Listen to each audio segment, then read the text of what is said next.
Di belakang SD yang sudah tua, ada rumah dinas kayu yang pernah dihuni Bu Sri, guru senior yang wafat tiba-tiba pada 2012. Tapi sejak kematiannya, keanehan terjadi. Lampu menyala sendiri, wangi melati menyebar, dan suara Bu Sri membaca puisi masih terdengar setiap malam Jumat.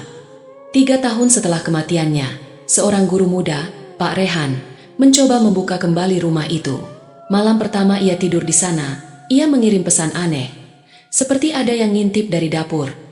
Pagi harinya, ia ditemukan pucat di depan pintu dan tak mau bicara selama berminggu-minggu. Sebelum mengundurkan diri, ia hanya berkata, "Dia belum selesai." Aku Gilang, murid kelas 6 SD itu. Aku pernah bertemu Bu Sri setelah dia meninggal. Waktu itu, aku melihatnya di rumah dinasnya. Ia tersenyum dan berkata, "Besok, bantu ibu ambil bunga untuk latihan upacara." Tapi keesokan paginya, aku tidak lagi terdaftar di absen kelas. Dan di tempatku duduk, ada anak perempuan dengan wajah yang mirip Bu Sri muda. Namanya Sri Utami. Kini, setiap guru baru bermimpi hal yang sama. Seorang perempuan berdiri di depan rumah dinas sambil berkata, "Anak-anak belum pulang semua. Jangan kunci pintunya." Konon, Bu Sri masih menunggu satu kelas terakhir. Kelas yang tak pernah ada di dunia ini. Cerita pun dimulai. Desa Sumberjati adalah sebuah tempat yang sunyi dan damai, terletak di dataran rendah dengan hamparan sawah yang luas. Di tengah desa itu berdiri sebuah sekolah dasar negeri yang telah ada sejak era Orde Baru. Bangunan sekolah itu sederhana namun kokoh, terdiri dari 6 ruang kelas, 1 ruang guru, perpustakaan kecil, dan ruang UKS. Tapi yang paling mencolok dari kompleks sekolah ini adalah sebuah rumah dinas kecil di belakang sekolah. Rumah dinas itu berdinding kayu jati yang sebagian dilapisi tembok setinggi pinggang. Atapnya dari genteng tanah liat, dan halaman depannya ditumbuhi pohon melati yang selalu harum sepanjang tahun. Rumah itu ditempati oleh Bu Sri, seorang guru senior yang mengajar di sekolah tersebut. Bu Sri adalah guru yang dikenal ramah dan sabar. Murid-muridnya sangat menyayangi beliau. Ia sering membantu murid yang kesulitan belajar tanpa meminta imbalan apapun. Bahkan, banyak anak yang merasa bahwa Bu Sri seperti ibu kedua mereka. Namun, sejak beberapa tahun terakhir sebelum wafatnya, wajah Bu Sri sering terlihat letih. Beberapa guru muda menduga itu karena Bu Sri tinggal sendirian di rumah dinas, tanpa keluarga yang menemaninya. Suatu pagi di bulan November 2012, suasana sekolah berubah. Guru-guru dan murid-murid terkejut mendengar kabar bahwa Bu Sri ditemukan meninggal di rumah dinasnya. Bu Sri ditemukan duduk di kursi ruang tamu, dengan posisi tegak seperti sedang bersantai. Di tangannya masih tergenggam sebuah cangkir teh hangat yang belum sempat diminum. Tidak ada tanda-tanda kekerasan atau hal mencurigakan. Surat kabar lokal menyebut bahwa Bu Sri wafat karena kelelahan. Namun, warga desa mulai berbisik-bisik bahwa ada sesuatu yang aneh dengan kematiannya. Beberapa murid mengatakan bahwa malam sebelum Bu Sri meninggal, mereka mendengar suara beliau membaca puisi di dalam rumahnya. Meski lampu rumah sudah mati dan beliau diketahui tidak pernah keluar rumah. Pemakaman Bu Sri dihadiri oleh seluruh warga desa, guru-guru, dan murid-muridnya. Mereka semua menangis kehilangan sosok seorang guru yang berdedikasi. Namun, di balik rasa duka, ada perasaan ganjil yang mulai menyelimuti mereka yang mengenal rumah dinas itu. Seminggu setelah pemakaman Bu Sri, keanehan mulai terjadi di rumah dinas tersebut. Guru-guru yang menginap di sekolah untuk program kemah siswa melaporkan bahwa lampu ruang tamu rumah dinas itu sering menyala sendiri tepat pukul 7 malam, meski listrik rumah tersebut sudah diputus setelah kematian Bu Sri. Bahkan, salah satu guru mengatakan bahwa ia melihat tirai jendela rumah bergoyang dari dalam, padahal semua jendela tertutup rapat. "Awalnya saya pikir hanya angin," kata Bu Ratna, salah satu guru yang sering menginap di sekolah. Tapi anehnya, angin tidak bisa masuk kalau jendela tertutup. Dan tirainya bergerak seperti ada yang menariknya dari dalam. Hal yang lebih mengejutkan adalah munculnya cangkir teh di meja ruang tamu rumah dinas. Guru penjaga malam melaporkan bahwa meja di ruang tamu selalu bersih di pagi hari, tetapi setiap malam, sebuah cangkir teh dengan uap hangat muncul di sana. Tidak ada yang pernah melihat siapa yang menaruhnya, dan setiap kali mereka mencoba mendekati rumah itu, perasaan dingin menyelimuti mereka. Keanehan tidak berhenti di situ. Setiap malam Jumat, wangi melati dan teh melayang ke ruang guru. Murid-murid yang lewat belakang sekolah mengaku mendengar suara lembut Bu Sri memanggil mereka. "Besok kumpul di halaman." "Ya, kita latihan upacara," kata salah satu murid, menirukan suara yang mereka dengar. Anak-anak yang mendengar suara itu biasanya langsung lari ketakutan. Bahkan beberapa di antaranya menangis dan menolak bermain di dekat rumah dinas itu lagi. Puncak dari semua keanehan ini terjadi saat sekolah mengadakan program kemah siswa pada akhir tahun ajaran. Guru-guru yang menginap di sekolah selama program tersebut melaporkan kejadian-kejadian aneh sepanjang malam. Pada malam pertama kemah, beberapa guru yang menjaga keamanan murid melihat bayangan di dalam rumah dinas. Bayangan itu tampak seperti sosok perempuan yang berdiri di ruang tamu, menghadap ke arah pintu. Salah satu guru, Pak Wanto, mencoba mendekati rumah untuk memastikan, tetapi begitu ia melangkah mendekat, bayangan itu menghilang. Pada malam kedua, kejadian lebih menyeramkan terjadi. Beberapa murid yang bermain peta umpet di dekat rumah dinas mengaku melihat seorang ibu tua berdiri di jendela rumah. Salah satu murid, Rina, bahkan mengklaim bahwa sosok itu tersenyum kepadanya dan melambaikan tangan, seperti memanggilnya masuk. "Saya takut sekali," kata Rina sambil menangis saat ditanyai gurunya. Mukanya seperti Bu Sri, tapi pucat sekali. Kepala sekolah akhirnya mengambil keputusan untuk mengunci rumah dinas tersebut secara permanen. Sebuah gembok besar dipasang di pintu depan, dan pagar besi tambahan dibangun di sekeliling rumah. Di depan pagar, papan kayu besar bertuliskan, "Dilarang masuk milik sekolah," dipasang untuk mencegah siapapun mendekati rumah itu. Namun, meskipun rumah itu sudah terkunci, keanehan terus terjadi. Setiap malam Jumat, wangi melati dan suara Bu Sri masih terdengar, seolah-olah beliau belum benar-benar pergi. Rumah dinas itu kini menjadi bagian dari cerita hantu di desa Sumberjati. Guru-guru baru yang datang ke sekolah itu seringkali diperingatkan oleh senior mereka untuk tidak terlalu dekat dengan rumah tersebut. Namun, tidak semua percaya pada cerita mistis. Beberapa guru muda menganggap semua itu hanya tahayul belaka, meski mereka pun tidak berani membuktikan sebaliknya. Bagi murid-murid, rumah dinas itu menjadi tempat yang menakutkan. Anak-anak sering menjauhi bagian belakang sekolah, terutama saat sore hari. Mereka merasa bahwa rumah itu memancarkan hawa dingin yang membuat bulu kuduk meremang. Bahkan ada beberapa murid yang mengaku pernah mendengar suara Bu Sri memanggil mereka dengan lembut, seperti saat beliau masih hidup. "Anak-anak, ayo masuk kelas," kata seorang murid, menirukan suara yang ia dengar saat melewati rumah dinas itu. Namun, ketika murid-murid lain mencoba mendekati rumah untuk memastikan, mereka tidak menemukan siapapun. Rumah itu tetap gelap dan sunyi, tetapi wangi melati tetap tercium. Rumah dinas di belakang SD negeri itu kini menjadi simbol dari misteri yang tidak terpecahkan. Meski telah dikunci rapat, kehadiran Bu Sri masih terasa di sana. Warga desa percaya bahwa arwah beliau masih berada di rumah itu karena ada sesuatu yang belum selesai, sesuatu yang membuat beliau tidak bisa pergi dengan tenang. Namun, bagi mereka yang pernah mengenal Bu Sri, kehadiran beliau bukanlah ancaman. Sebaliknya, mereka percaya bahwa Bu Sri tetap menjaga murid-muridnya, bahkan setelah beliau tiada. Di malam-malam tertentu, terutama malam Jumat, wangi melati dan teh tetap melayang di udara, seolah-olah Bu Sri ingin menyampaikan bahwa ia masih ada di sana, menunggu sesuatu yang hanya ia sendiri yang tahu. Tahun 2015, 3 tahun setelah kematian Bu Sri, suasana di SD Negeri Sumberjati masih menyisakan rasa takut yang mengendap di hati para guru dan murid. Rumah dinas di belakang sekolah tetap berdiri sebagai simbol misteri yang tak terpecahkan. Para guru dan murid lebih memilih menghindar daripada mempersoalkan rumah itu. Namun, semuanya berubah ketika seorang guru muda bernama Pak Rehan datang ke sekolah tersebut. Pak Rehan adalah guru muda lulusan universitas ternama di kota. Usianya baru 25 tahun, energik, dan penuh semangat. Ia dikirim ke SD Negeri Sumberjati sebagai bagian dari program pemerintah untuk menempatkan guru-guru muda di daerah terpencil. Penampilannya rapi, wajahnya bersih, dan sikapnya percaya diri. Namun, ada satu hal yang membuat Pak Rehan berbeda dari guru lainnya. Ia tidak percaya pada cerita-cerita mistis. "Ah, itu cuma tahayul," katanya saat seorang guru senior, Pak Wanto, memperingatkannya untuk menjauhi rumah dinas Bu Sri. "Pak Rehan, saya serius. Rumah itu, ada sesuatu. Banyak yang sudah merasakan sendiri," balas Pak Wanto dengan nada serius. Pak Rehan hanya tersenyum.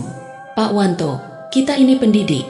Tugas kita mendidik murid dengan logika dan ilmu pengetahuan, bukan takut pada hal-hal seperti itu."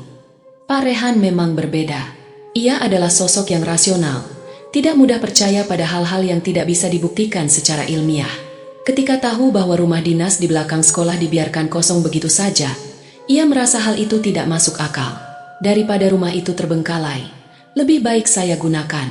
Saya butuh tempat tinggal dekat sekolah, katanya kepada kepala sekolah, Pak Lurah. Pak Lurah, yang merasa segan untuk melarang, akhirnya mengizinkan Pak Rehan menggunakan rumah itu. Namun, ia memperingatkan, kalau ada sesuatu yang aneh, segera tinggalkan rumah itu, ya. Pak Rehan hanya tertawa. Baginya, semua cerita tentang arwah Bu Sri hanyalah imajinasi berlebihan. Dengan tekad penuh, ia memutuskan untuk membuka kembali rumah yang telah terkunci selama 3 tahun itu. Pak Rehan memulai dengan membersihkan rumah itu. Ia membuka semua jendela untuk membiarkan cahaya matahari masuk, menyapu lantai yang penuh debu, dan mengecat ulang dinding yang sudah kusam. Selama beberapa hari pertama, tidak ada yang aneh. Rumah itu terasa seperti rumah biasa, meski hawa dingin kadang terasa menusuk saat senja tiba. Namun, semuanya berubah pada malam pertama Pak Rehan memutuskan untuk tidur di rumah itu. Malam itu, ia merasa lelah setelah seharian membersihkan rumah dan mengatur perabotan. Setelah makan malam sederhana, ia duduk di ruang tamu sambil membaca buku. Lampu ruangan menyala terang, dan suasana terasa tenang. Namun, sekitar pukul 10 malam, Pak Rehan mulai merasa ada sesuatu yang tidak biasa. Dari sudut matanya, ia merasa ada gerakan di dapur. Awalnya ia mengabaikannya, berpikir itu hanyalah bayangan dari lampu yang berpendar. Namun, ketika ia menoleh ke arah dapur, ia merasa seperti ada seseorang yang mengintip dari balik pintu. "Siapa di sana?" tanya Pak Rehan dengan nada tegas. Tidak ada jawaban. Ia berdiri dan berjalan ke arah dapur, tetapi tidak menemukan siapapun. Dapur itu kosong, hanya ada lemari kayu tua dan meja makan kecil. Namun, perasaan aneh itu tidak hilang. Ia merasa seperti sedang diawasi. Pak Rehan kembali ke ruang tamu, mencoba melupakan perasaan itu. Ia berpikir, mungkin aku terlalu lelah. Namun, saat ia duduk kembali, ia mendengar suara pelan dari dapur, seperti suara langkah kaki kecil di lantai kayu. Kali ini, bulu kuduknya berdiri. Ia mencoba bersikap tenang, tetapi suara itu terus terdengar, semakin mendekat. Dengan keberanian yang tersisa, ia bangkit dan berjalan ke dapur lagi. Namun, lagi-lagi, tidak ada siapapun. Ia memutuskan untuk mengabaikan semuanya dan pergi tidur lebih awal. Tetapi saat ia merebahkan diri di tempat tidur, suara langkah kaki itu kembali terdengar, kali ini lebih jelas. Dan saat ia menoleh ke arah pintu kamar, ia melihat sesuatu yang membuat darahnya membeku. Pintu kamar yang tadi tertutup perlahan terbuka, meski tidak ada angin sama sekali. Dan di balik pintu itu, ia merasa melihat bayangan seorang perempuan berdiri diam, memandangnya. Pak Rehan langsung duduk tegak. Keringat dingin membasahi tubuhnya. Ia mencoba menenangkan dirinya dengan berkata dalam hati, ini pasti hanya imajinasiku. Namun, bayangan itu tetap ada, berdiri di tempat yang sama. Ia mencoba memejamkan mata, berharap bayangan itu hilang. Namun, ketika ia membuka mata lagi, bayangan itu sudah tidak ada. Malam itu, Pak Rehan tidak bisa tidur. Ia menghabiskan waktu di kursi ruang tamu, memandangi pintu dapur yang gelap. Ia merasa sangat tidak nyaman, tetapi ia tetap bersikeras bahwa semua itu hanyalah halusinasi karena kelelahan. Keesokan paginya, guru-guru lain dikejutkan oleh pemandangan Pak Rehan yang tidur di depan pintu rumah dinas. Tubuhnya menggigil, wajahnya pucat seperti tidak memiliki darah. Beberapa guru mencoba membangunkannya, tetapi ia tampak sangat ketakutan. "Apa yang terjadi, Pak?" tanya Bu Ratna, salah satu guru senior. Pak Rehan tidak menjawab. Ia hanya menatap ke arah rumah dinas dengan mata kosong. Setelah beberapa saat, ia berkata pelan, "Dia belum selesai." Guru-guru lain bingung dengan ucapan Pak Rehan. Mereka mencoba membujuknya untuk menceritakan apa yang terjadi, tetapi ia tetap diam.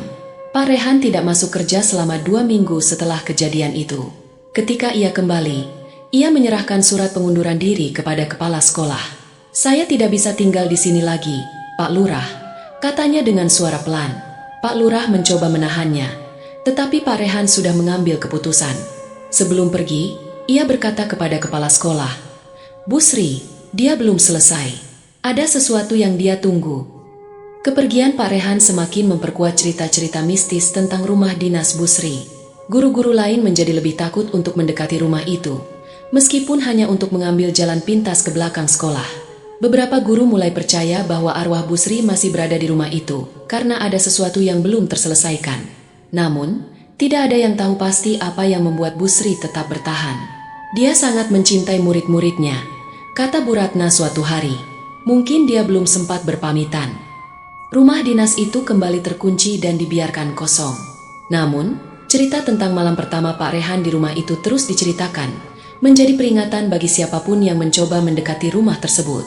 Rumah dinas di belakang SD Negeri Sumberjati kini menjadi lebih dari sekadar bangunan kosong. Ia telah menjadi simbol dari misteri dan ketakutan yang tak terpecahkan. Pak Rehan, guru muda yang awalnya skeptis, kini menjadi salah satu saksi dari kehadiran Bu Sri yang tak kasat mata. Namun, satu pertanyaan tetap tidak terjawab. Apa yang sebenarnya membuat Bu Sri tetap tinggal di sana? Apa yang belum selesai? Misteri ini masih terus hidup. Dan Wangi Melati di malam-malam tertentu menjadi pengingat bahwa Bu Sri belum benar-benar pergi. Aku Gilang, salah satu murid Bu Sri di SD Negeri Sumberjati. Tahun 2012 adalah tahun terakhirku di SD itu. Tahun di mana semuanya berubah setelah kematian Bu Sri. Saat itu aku kelas 6, dan seperti anak-anak lainnya, aku sangat menghormati Bu Sri. Ia adalah guru yang sabar, ramah, dan selalu membuat kami merasa istimewa. Tapi aku tidak pernah menyangka bahwa hubungan kami tidak akan selesai meski beliau sudah meninggal. Semua bermula pada suatu sore yang tenang di bulan November, beberapa hari setelah Bu Sri wafat. Saat itu, aku diminta oleh guru piket untuk mengambil buku evaluasi semester yang tertinggal di ruang UKS. Aku mengiyakan dan berjalan melewati belakang sekolah, jalur yang biasa digunakan untuk menuju ruang UKS. Jalur itu juga melewati rumah dinas Bu Sri. Waktu itu, aku masih anak-anak. Rasa takutku pada cerita-cerita mistis tidak sebesar orang dewasa. Bagiku, rumah dinas Bu Sri hanyalah rumah biasa yang kebetulan sudah kosong setelah pemiliknya meninggal. Namun, sore itu ada sesuatu yang berbeda. Langit mulai berubah warna menjadi jingga keabu-abuan. Tanda senja mendekat. Saat aku melewati rumah dinas itu, aku melihat lampu di ruang tamunya menyala. Padahal aku tahu pasti rumah itu sudah kosong dan listriknya sudah diputus. Aku berhenti sejenak. Bingung, lalu mencoba mengabaikannya. Tapi saat aku hendak berjalan lagi, aku melihat sesuatu di jendela rumah itu. Bayangan seseorang. Aku memicingkan mata untuk memastikan. Itu benar-benar bayangan seorang perempuan yang sedang berdiri di dekat jendela, menghadap keluar. Sosoknya samar, tetapi aku mengenalinya. Bu Sri, panggilku tanpa sadar. Seketika, pintu rumah itu terbuka perlahan, seolah mengundangku masuk. Kakiku gemetar, tapi entah mengapa aku tidak bisa berlari. Aku merasa seperti ada kekuatan yang mendorongku untuk melangkah ke dalam rumah. Dengan ragu, aku mendekati pintu yang terbuka itu. Di dalam, aku melihat Bu Sri duduk di kursi ruang tamu, tempat yang sama di mana ia ditemukan meninggal. Ia mengenakan baju batik merah tua dan kerudung biru, pakaian yang biasa ia pakai saat mengajar. Wajahnya pucat, tetapi senyumnya lembut, sama seperti saat ia masih hidup. Gilang, katanya pelan. Suaranya tenang namun dingin. Kamu belum bawa PR kemarin, ya? Aku tidak bisa berkata apa-apa. Tubuhku kaku, tetapi entah kenapa aku hanya mengangguk pelan. Bu Sri lalu tersenyum dan melambaikan tangan ke arah kursi di depannya. Duduk dulu, ibu mau bicara. Aku tidak punya pilihan selain menuruti permintaannya. Aku duduk di kursi kayu di hadapannya. Selama beberapa detik, kami hanya diam. Aku mencoba menenangkan diri, tetapi hawa dingin yang menyelimuti ruangan membuat tubuhku menggigil. Besok pagi, bantu Bu Sri ambil bunga dari taman depan. Ya, katanya lagi, kita mau latihan upacara. Aku mengangguk lagi, meski aku tidak sepenuhnya memahami apa yang ia maksud. Setelah itu, Bu Sri berdiri dan berjalan perlahan ke arah dapur. Aku tidak tahu apa yang harus kulakukan, jadi aku bangkit dan berlari keluar rumah. Saat aku menoleh ke belakang, rumah itu sudah gelap. Lampunya yang tadi menyala kini mati, seolah-olah kejadian tadi hanyalah imajinasi. Keesokan paginya, aku datang ke sekolah dengan perasaan bingung. Aku ingin menceritakan apa yang terjadi semalam kepada teman-temanku atau guru-guru, tetapi aku takut dianggap aneh. Saat aku masuk ke kelas, aku mendapati sesuatu yang lebih mengejutkan. Bangkuku, yang biasanya kosong jika aku belum datang, kini sudah ditempati oleh seorang anak perempuan. Ia duduk diam dengan rambut dikuncir dua, mengenakan seragam putih merah yang rapi. Wajahnya tersenyum, tetapi ada sesuatu yang tidak biasa pada dirinya. Senyumnya terlalu lebar, dan matanya tidak berkedip sedikit pun. Aku berjalan ke bangkuku, tapi anak itu tetap duduk di sana, tidak bergerak sama sekali. Aku tidak berani mengatakan apa-apa. Dengan bingung, aku memutuskan untuk duduk di bangku kosong di belakang kelas. Saat guru masuk dan memulai absen, aku semakin terkejut. Namaku, Gilang, tidak disebutkan sama sekali. Tapi ada nama baru yang muncul di daftar absen, Sri Utami. Anak perempuan itu berdiri dan menjawab, "Hadir." Saat ia berdiri, aku memerhatikannya lebih jelas. Wajahnya sangat mirip dengan Bu Sri, tetapi versi yang lebih muda. Aku mencoba mengingat-ingat apakah aku pernah melihat anak ini sebelumnya, tetapi aku yakin dia bukan murid di kelasku. Sepanjang pelajaran, aku merasa anak itu terus memperhatikanku. Sesekali, ia menoleh ke belakang dan tersenyum ke arahku. Tetapi yang paling mengerikan adalah, setiap kali ia tersenyum, aku merasa seperti hawa dingin menjalar ke seluruh tubuhku. Setelah bel pulang berbunyi, aku memberanikan diri bertanya kepada teman-teman sekelas, "Siapa anak perempuan itu yang duduk di bangkuku tadi?"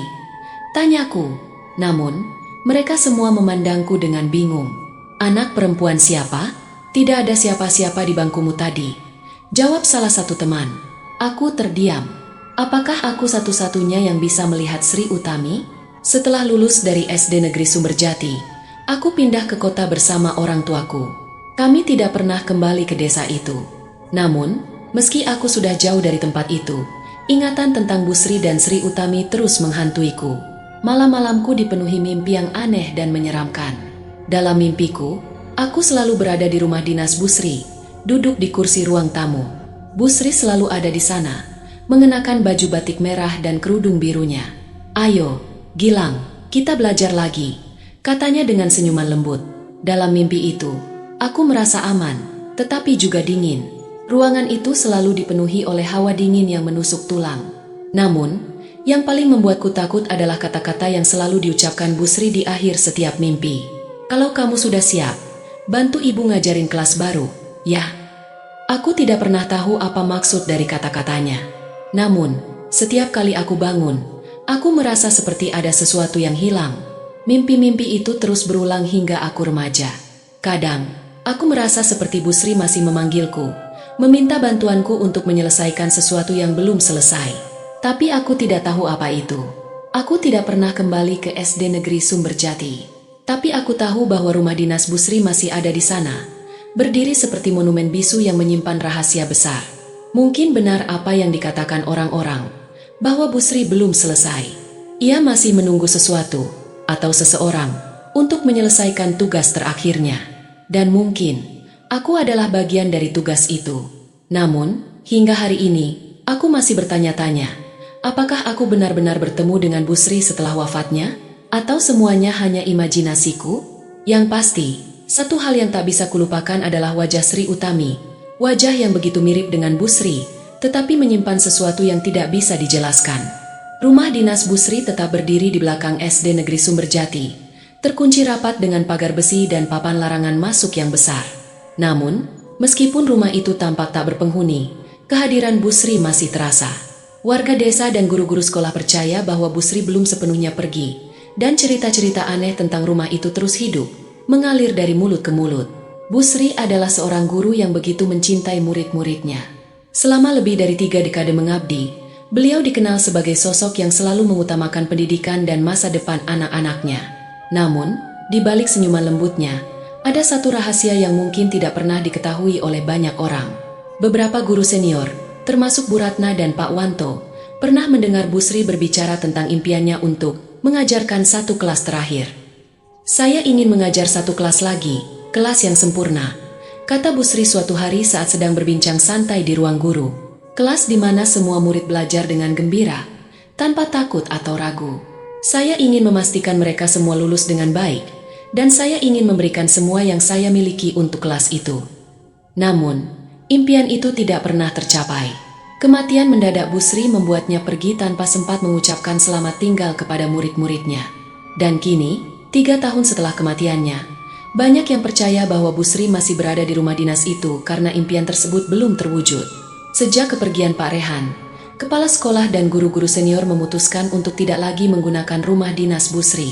Mereka menyadari bahwa ada sesuatu yang tidak wajar dengan rumah itu, sesuatu yang tak bisa mereka jelaskan dengan akal sehat. Namun, meskipun rumah itu terkunci dan tak lagi digunakan, kisah-kisah mistis tentang kehadiran Busri terus berlanjut. Yang paling sering terjadi adalah mimpi aneh yang dialami oleh guru-guru baru.